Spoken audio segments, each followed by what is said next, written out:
ఒకసారి దీని మీద సంక్షిప్తంగా గోపి గారు ఏమిటి సిపిఐ వైఖరిలో ఏమైనా మార్పు వచ్చిందా? నారాయణ గారు ఇంత తీవ్రమైన వ్యాఖ్యలు చేసినట్లుగా ఆంధ్రజ్యోతిలో రాసినట్టుగా నిన్న నా దృష్టికి వచ్చింది. అందుకనే ఇదేదో తమాషాగా ఉంది అనే ఉద్దేశంతో సంక్షిప్తంగా మీ కామెంట్ ఏమిటి? భువనేన్ గారు, మీకు సాక్షి ప్రేక్షకులకి అందరికీ నమస్కారం. ఈ సిపిఐ అంటే మొదటి నుంచి ప్రజల పక్షాల ఉండే కమ్యూనిస్ట్ పార్టీలు ప్రజల పక్షాన ఉంటాయి, ప్రతిపక్షంలో ఉంటాయి. పాలక పార్టీ ఏదైనా కానీ దాన్ని విమర్శలు చేస్తూ ఉంటాయి. అందులో భాగంగానే ఇప్పుడు ఈ విమర్శలు కూడా. ఇక పవన్ కళ్యాణ్ విషయానికి వస్తే, పవన్ కళ్యాణ్ సిపిఐ విషయానికి వస్తే 2019 ఎన్నికల్లో పవన్ కళ్యాణ్ కమ్యూనిస్ట్ పార్టీలతో కలిసి పోటీ చేశారు. కమ్యూనిస్ట్ పార్టీలు బిఎస్పి మాయావతి లక్నో వరకు వెళ్ళి ఆవిడ కాళ్ళకి నమస్కారం పెట్టి వచ్చాడు ఆయన. సో అట్లాంటి ఆయన 2024 వచ్చేసరికి మళ్ళీ తెలుగుదేశంతో వెళ్ళిపోవటం, కమ్యూనిస్టులను వదిలేయడం పట్ల వాళ్ళు కొంత స్పష్టంగా తెలుగుదేశంతో వెళ్ళిన వాళ్ళే పెద్ద పట్టించుకోరు. బీజేపీతో వెళ్ళడం మీద వాళ్ళకి బీజేపీ వాళ్ళ ఇది కాబట్టి, కమ్యూనిస్ట్ పార్టీల వ్యతిరేక పార్టీ బీజేపీ కాబట్టి బీజేపీతో వెళ్ళడాన్ని వాళ్ళు జీర్ణించుకోలేకపోతున్నారు.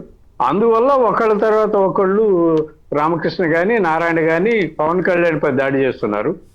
ఆ దాడి కొనసాగుతూనే ఉంటది, అందులో అనుమానం కాదుగా. ప్రత్యేకించి 3 పెళ్లిళ్ల ప్రస్తావన తీసుకురావడం ద్వారా ఏం చెప్పదలిచారు? సనాతన ధర్మాన్ని అంటే నారాయణ ఆయన చాలా వ్యాఖ్యలు చేస్తూ ఉంటారు. మిస్ వరల్డ్ మీద చేస్తుంటాడు, మిస్ ఇండియా మీద చేస్తుంటారు, రాజకీయ కామెంట్లు చేస్తుంటారు, సినిమాల మీద చేస్తుంటారు, భోజనాల మీద చేస్తుంటారు. ఆయన నారాయణ గారి కామెంట్లు అలాగే ఉంటాయి. అంటే ఇప్పుడు అట్లా కాదు, జనరల్ గా అట్లాంటి విమర్శలు ఉన్నమాట నిజమే. కానీ పవన్ కళ్యాణ్ ఉద్దేశించి డైరెక్ట్ గా అట్లయితే జైల్లో నువ్వే ఉండాలని చెప్పడం, ఆయన వ్యక్తిగతంగా దాడి చూస్తారా, వాస్తవాలు చెప్పినట్టుగా చూస్తారా?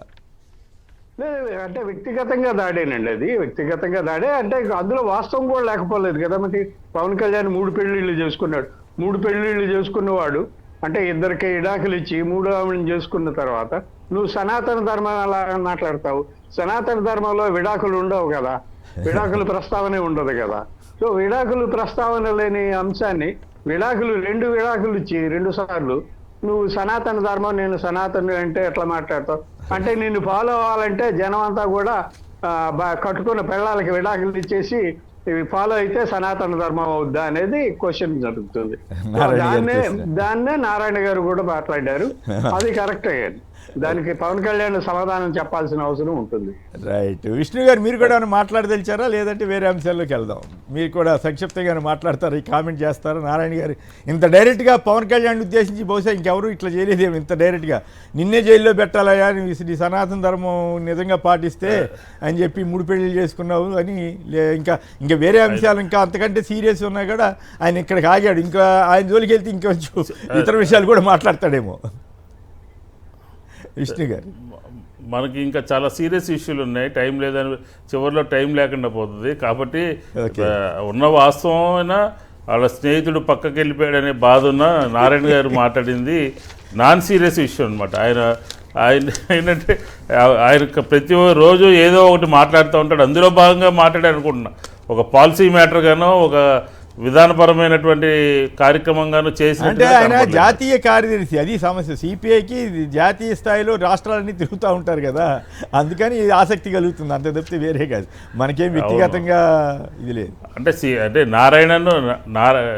రామకృష్ణ గారు నారాయణ గారు ఇద్దరు కూడా పంచాయతీరాజ్ శాఖని అలాగే దాన్ని ఇద్దరిని టార్గెట్ చేసేట్టుగా కనపడుతుంది కదా.